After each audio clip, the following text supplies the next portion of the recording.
You are looking at Julian's pronunciation guide, where we look at how to pronounce better some of the most mispronounced words in the world, like this other curious word. But how do you say what you're looking for today?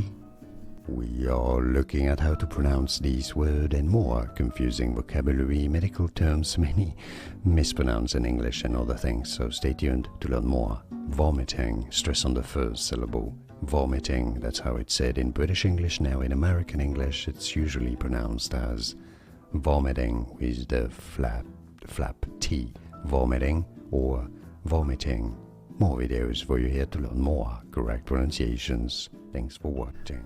Here are more videos on how to pronounce more confusing words and names too many mispronounced. Like this video if you found it useful. I appreciate your support. I'll see you soon and thanks for watching.